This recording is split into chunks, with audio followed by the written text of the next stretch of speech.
All right, let's dive into one of the trickiest situations you can ever find yourself in, following a legend. We're talking about Law 41 from the 48 Laws of Power, and it deals with the huge danger of trying to fill the shoes of someone great who came before you. And trust me, it's a trap that has swallowed kings, presidents, and innovators for centuries. Just think about that for a second. We're always so focused on our own weaknesses, right? The challenge is right in front of us. But what if the biggest hurdle isn't something you can see or fight, but a shadow you just can't seem to escape? A shadow cast by the very person whose job you just took. So here's the fundamental problem. Whatever comes first always seems better. It seems more original, more powerful than whatever comes next. The first guy, oh, he's the genius, the creator, the builder.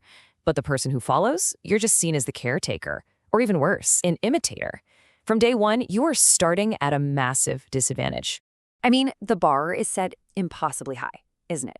Just keeping things running as well as your predecessor did, that's not going to cut it. You're expected to do way more, and even then, people might just say you're riding their coattails. The only real way out is to refuse to play their game at all. You have to establish your own name, your own identity, by completely changing course. To really get how dangerous this is, we've got to look at one of history's biggest cautionary tales, Louis XV of France. This guy inherited absolutely everything a king could ever dream of. And because of that, he became the ultimate example of what not to do when you follow a great man. Okay, so to set the stage, you have to understand who came before him. Louis XV's great-grandfather was Louis XIV, the one and only Sun King. He was a legend. He had dragged France out of civil wars and turned it into the most dominant power in Europe. He built Versailles, this incredible monument to his own absolute power.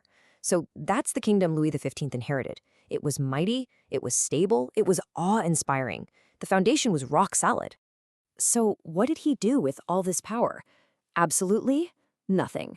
With all the wealth and might of France at his fingertips, Louis XV's main goal in life wasn't governing. It was just trying not to be bored. Seriously, his life just became a cycle of deer hunts, chasing girls, and losing insane amounts of money at the gambling tables. And of course, the court followed his lead, becoming this nest of parasites obsessed with nothing but parties and petty drama. This phrase right here became the motto of his entire reign. After me, the flood. It just perfectly captures his whole attitude.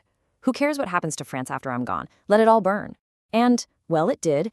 His decades of doing nothing but indulging himself drove the country into total financial ruin, which set the perfect stage for the chaos and the bloodshed of the French Revolution.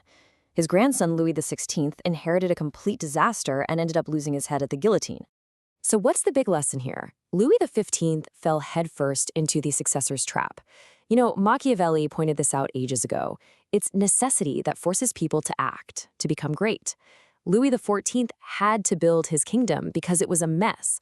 Louis XV inherited perfection, so there was no need for him to do anything. And without that driving need, all that was left was rot and decay. Now, let's flip the script and look at the polar opposite. Let's talk about the guy who wasn't just the son of a powerful king, but who actively hated his father's shadow and basically made it his life's mission to completely obliterate it. Alexander the Great. Just look at the insane contrast between these two. Alexander's father, King Philip of Macedonia, was brilliant, no doubt, but he was cautious, a man of cunning plans and long, boring speeches. Alexander couldn't stand it, so he consciously made himself the exact opposite, a man of very few words who was all about bold, direct, and often pretty reckless action. He even got angry about his dad's success, complaining that Philip would conquer everything and leave nothing for him to do. And he wasn't exactly subtle about it either. When he was just a boy, he tamed the wild horse Bucephalus, after none of his father's men could, a huge public embarrassment for the king.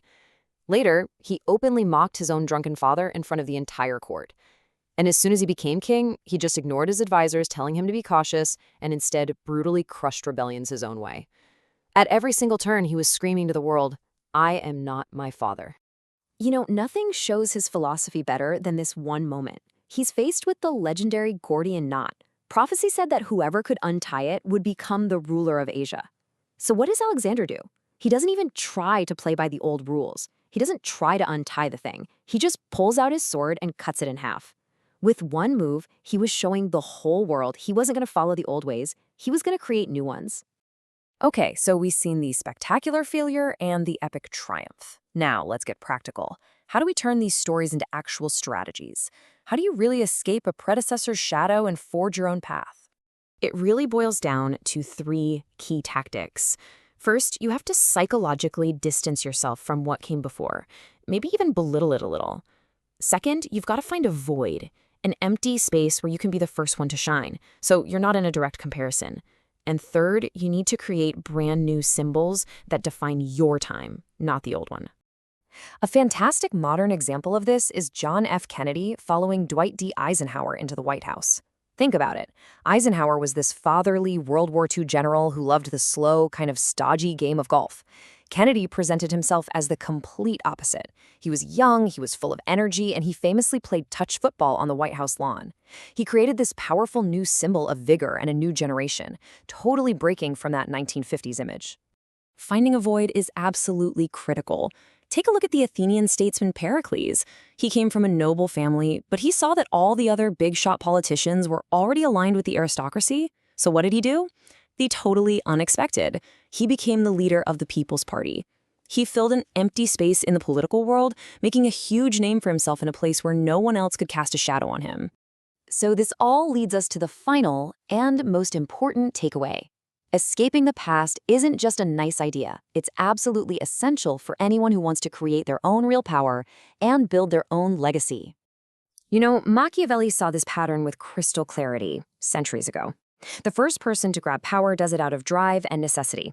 But their kids, they inherit all the rewards without any of the struggle, and almost without fail, they decay. It's almost like a natural law of power. So the ultimate lesson is this. Even if you inherit a kingdom, you have to mentally start from scratch. You have to clear out the dead weight of the past, its symbols, its rules, its heavy expectations. Because true, lasting power comes from your ability to fill a void that you have carved out for yourself. In the game of power, you can't just be the son or the successor. You have to become your own creator, your own father. So the real question you have to ask yourself is, whose shadow are you standing in right now?